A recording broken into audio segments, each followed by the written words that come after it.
What's going on, guys? Welcome back to the channel. It is another day back in the shop. As you can see here, that's the transmission out of my Volvo there. So no trucking for a day or two, or maybe a week or so. Anyway, let me show you what I got going on here. This is a project I really didn't want to tackle, but it is what it is, and we got to get this job done. So let me show you what I got going on here. This thing has been pouring oil out of it for the last, I don't know, month or so. And I'd gotten up in on top of the transmission. This is the bell housing. I'd put some JB weld around here trying to stop it. You can see I still got to get a little bit of that off, but it'd be okay. Anyway, the gasket that goes here is this gasket right here, and it's pretty much the same deal on the front that I did. You guys that watch my videos remember doing the timing cover on the front. Same kind of deal.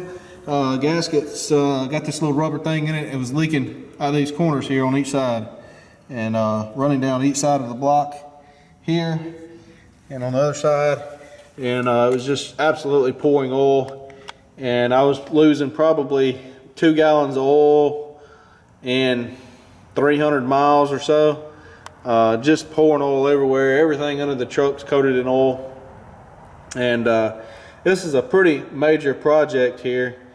To take all this off, your engine mounts actually is this what this is here, and I've got a jack up under here that's actually holding the motor up, as you can see right there.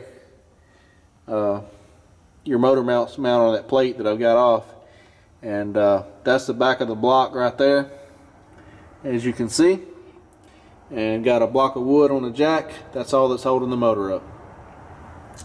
So anyway, you can see all the oil up under the truck on the air tanks and stuff there. It's oil all over everything. Anyway, I had to build this attachment for this transmission jack. This is a old transmission jack that my dad had probably 20 years, and that's what he used to do. And this thing's been around for a minute. So I went over there and picked it up, and it leaks a little oil and whatnot, but I knew it would do what I wanted to do. So I welded this square tubing on there, and this is a long bolt that I had out of the trailer bushings of my flatbed. When I replaced the bushings in it, you get new bolts and stuff, and so that's one of those bolts, and I just cut a little notch here in the front and welded it on there like that right there, and just kind of welded it on this plate on this jack. And being inside this transmission jack, you have adjustment here where you can tilt this or whatever, and it'll stick through that flywheel like that right there, because that stuff is heavy and there's no way you can pick that up. I don't know, I'm sure somebody's done it, but the way it fits up inside this bell housing right here, there's just really no way to hardly get it up in there and get it lined up real good. So that's the way I'm doing that. And then also use it for your clutch and pressure plate, because that's probably, I don't know, if 100 pounds or so right there. And then I went to Harbor Freight and bought a transmission jack, what you see right here that I'm using for the transmission. So far it seems to be doing okay. We'll find out when we get ready to go back in.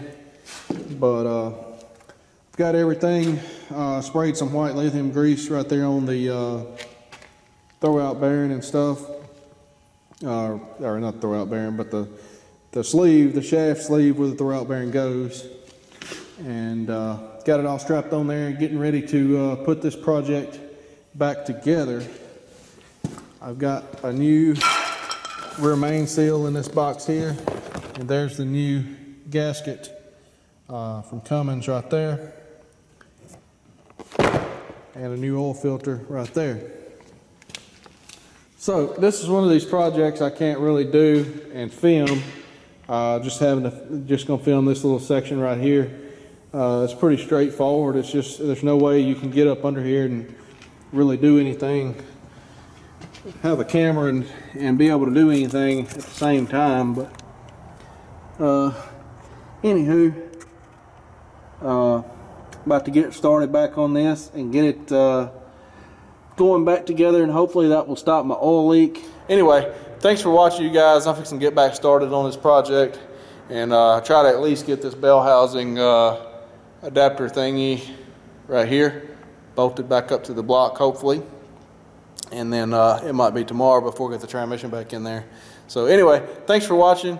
We'll see you guys in the next video.